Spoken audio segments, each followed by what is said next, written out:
Hello दोस्तों, कैसे हो आप लोग। स्वागत है मेरे यूट्यूब चैनल सैम्स नोट पर। आज हम आपको कोगुलेशन ऑफ ब्लड के बारे में बताएंगे। पिछला लेक्चर जो हमारा था वो ल्यूकोसाइट और प्लेटलेट्स के बारे में था, जो हम आपको फुल डिटेल में बता चुके हैं। आप हमारा पिछला लेक्चर जा कर के देख सकते हैं। तो आज हम कोगुलेशन ऑफ ब्लड के बारे में बताएंगे। तो चलिए स्टार्ट करते हैं। कोगुलेशन ऑफ ब्लड, इसमें पहला आता है clotting is response to an injury is a mechanism to prevent excessive loss of blood from the body. यानी ये कह रहा है कि हमारे जहां हम इंजरी होती है उससे एक्सेसिव लॉस ऑफ ब्लड ना हो पाए हमारी बॉडी से, उस मैकेनिज्म को हम कोगुलेशन कहते हैं। यानी कोगुलेशन की वजह से हमारे बॉडी में एक्सेसिव लॉस ऑफ ब्लड नहीं हो पाता है। ठीक है। फिर दूसरा आता है क्लॉट और कोगुलम। क्लॉट और कोगुलम क्या है? तो it is a dark reddish brown scum is form at the site of a cut after some period of time. यानी जहां हमें कट लगता है, जहां हमें इंजरी होती है, वहां कुछ टाइम पीरियड के बाद डार्क रेडिश ब्राउन का स्कम बन जाता है उस जगह पे, जिसे हम क्लॉट कहते हैं या कोगुलम कहते हैं। फिर आता है इसका कंपोनेंट।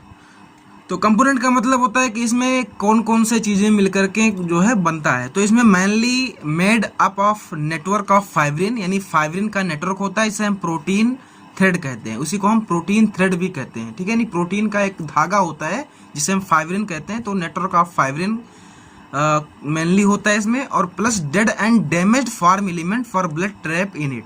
यानी जो डेड और डैमेज फॉर्म एलिमेंट है, जैसे फॉर्म एलिमेंट में आते हैं WBC और इरेथ्रोसाइट और ल्यूकोसाइट और प्लेटलेट्स, यानी वो सब डेड और डैमेज फॉर्म में पाए जाते हैं। ठीक है, ये हो गया। Macfarlane describe enzyme cascade hypothesis theory and it is most accepted theory of blood clotting.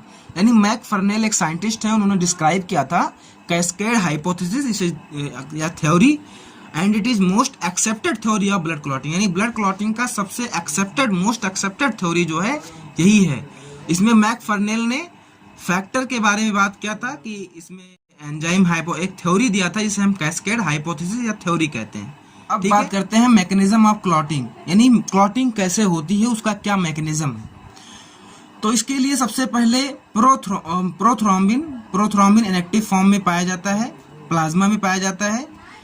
इसमें प्रोथ्रोम्बिन में थ्रोम्बोकाइनेज एक एंजाइम कॉम्प्लेक्स है, एक एंजाइम कॉम्प्लेक्स होता है। इसके ऊपर ये काम करता है और इसे थ्रोम्बिन में कन्वर्ट कर देता है। यानी ये प्रोथ्रोम्बिन इनएक्टिव फॉर्म में पाया जाता है और इसको ये एक्टिव फॉर्म में कन्वर्ट कर देता है। अब यही थ्रोम्बिन फाइब्रिनोजेन पे काम करता है। ठीक है, यही जो थ्रोम्बिन है वही अब फाइब्रिनोजेन पे काम करेगा, और यही फाइब्रिनोजेन पर काम करके ये थ्रोम्बिन एंजाइम इसको फाइब्रिन नेटवर्क में कन्वर्ट कर देगा। फाइब्रिन के नेटवर्क में, जिसे हम फाइब्रिन का नेटवर्क कहते हैं, उसमें एक्टिव फॉर्म में इसको कन्वर्ट कर देता है। अब ये इसमें फाइब्रिन के नेटवर्क में कन्वर्ट हो जाता है और यही जाकर के क्लॉट कर देता है, यही जाकर के आगे क्लॉटिंग कर देता है। ठीक है। अब हम इसके कैल्शियम, यानी अब इसमें एक नोट्स, यानी कुछ जो है इंपॉर्टेंट बात है, इसमें calcium ion are very important for clotting. यानी कैल्शियम आयन जो हमारा है, कैल्शियम आयन, ये हमारे ब्लड क्लॉटिंग के लिए बहुत ही इंपॉर्टेंट है, बहुत ही क्लॉटिंग के लिए बहुत ही वेरी इंपॉर्टेंट। अब बात करते हैं एंटी कोगुलेंट। एंटी कोगुलेंट क्या है? तो ऐसा केमिकल, यानी any chemical which prevent clotting called anti coagulum. यानी ऐसा केमिकल जो क्लॉटिंग को प्रिवेंट कर दे, क्लॉटिंग को रोक दे, ऐसे केमिकल को हम एंटी कोगुलेंट कहते हैं। ऐसे केमिकल को हम एंटी कोगुलेंट कहते हैं। अब एंटी कोगुलेंट में normal circulation in blood vessels, coagulation of blood is prevented by anti coagulant heparin. यानी एंटी कोगुलेंट हिपैरिन जो है, यानी नॉर्मल ब्लड सर्कुलेशन में जब ब्लड वेसल्स में सर्कुलेट होता है, यानी जब ब्लड वेसल्स में सर्कुलेशन होता है, तो नॉर्मल सर्कुलेशन के दौरान की ब्लड जो है कोगुलेट ना कर पाए, उसके लिए वहाँ हिपैरिन जो है उसको प्रिवेंट करता है। यानी हिपैरिन वहाँ एंटी कोगुलेंट के रूप में काम करता है। Act as antagonist for the synthesis of prothrombin. Dicoumarol जो है वो एक्ट करता है एंटागोनिस्टिक, मतलब उसके against, for the synthesis of prothrombin. Prothrombin को सेंसिस को ये रोकता है, यानी प्रोथ्रोम्बिन के सेंसिस को रोकता है। क्यों करेगा? क्योंकि प्रोथ्रोम्बिन, हमने अभी पिछले पढ़ा कि मैकेनिज्म में, कि प्रोथ्रोम्बिन थ्रोम्बोकाइनेज की मदद से ये कन्वर्ट हो जाता है थ्रोम्बिन में। तो अब इस जब सेंसिस ही नहीं होगा तो कैसे क्लॉटिंग होगा? तो इसके लिए ये डोकामेरॉल भी एक एंटागोनिस्ट की तरह काम करता है। फिर आप बात करते हैं इन ये test tube baby blood clotting is prevented by adding small amount sodium oxalate.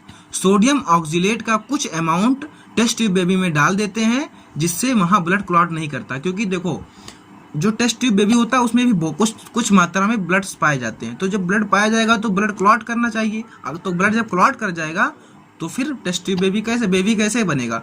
तो उसके लिए इस एडिंग स्मॉल अमाउंट में सोडियम ऑक्जिलेट डाल देते हैं जिससे वो उसको प्रिवेंट कर देता है। फिर हम बात करते हैं हेरोडीन भी एक एंटीकोगुलेंट की तरह काम करता है। इज ये anticoagulant which is present in the saliva of hirudinaria. Hirudinaria एक लीच है, तो हेरोडेनेरिया के सलाइवा में हेरोडीन पाया जाता है जो एक एंटीकोगुलेंट की तरह काम करता है। फिर हम बात करते हैं ईडीटीए। तो ईडीटीए को हम इथाइलिन डाइएमीन टेट्रा एसीटेट कहते हैं। ये भी एक जो है एंटीकोगुलेंट की तरह काम करता है। इसको हम ब्लड बैंक में यूज करते हैं। जब ब्लड को जहाँ ब्लड बैंक होता है उसके ब्लड में हम उसको डाल देते हैं जिससे वहाँ क्लॉटिंग नहीं हो पाती है। ठीक है, क्लॉटिंग नहीं हो पाती। अब हम कुछ बात करते हैं blood is stored in blood bank about 4 degree Celsius temperature because ATPase enzyme is non functional and sodium and potassium pump not work. ठीक है, यानी ये कह रहा है कि ब्लड हम स्टोर करते हैं ब्लड बैंक में, ब्लड को हम स्टोर करते हैं ब्लड बैंक में 4 डिग्री सेल्सियस टेम्परेचर पर, जिससे इसका एटीपीएज एंजाइम यानी जो एटीपी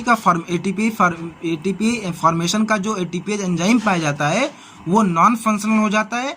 और जो हमारा सोडियम और पोटेशियम पंप, हम जानते हैं सोडियम और पोटेशियम पंप, इसको हम आगे पढ़ेंगे। जो लोकोमोशन एंड मूवमेंट वाला कोऑर्डिनेशन वाला जो चैप्टर है उसमें पूरा अच्छी तरह से इसको हम बताएंगे जो सोडियम और पोटेशियम पंप के बारे में। तो वो सोडियम और पोटेशियम पंप काम नहीं करता और ये 4 डिग्री सेल्सियस टेम्परेचर पर आ जाता है, इसलिए इसको ये नॉन फंक्शनल। अब बात करते हैं ट्रिप्सिन।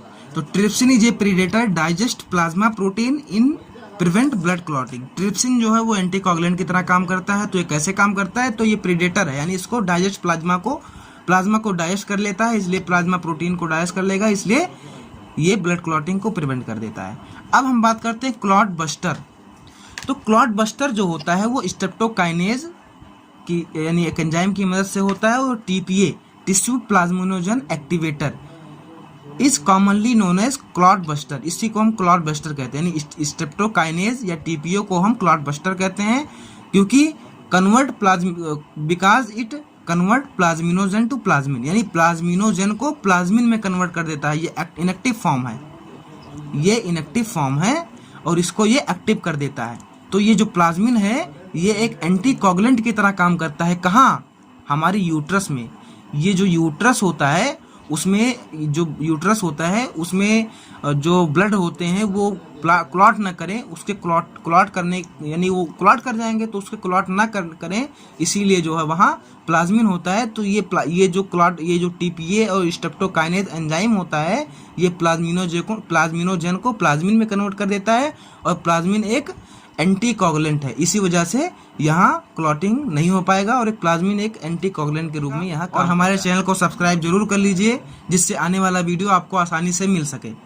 तो चलिए अगले वीडियो में मिलते हैं। धन्यवाद। जय हिंद, जय भारत।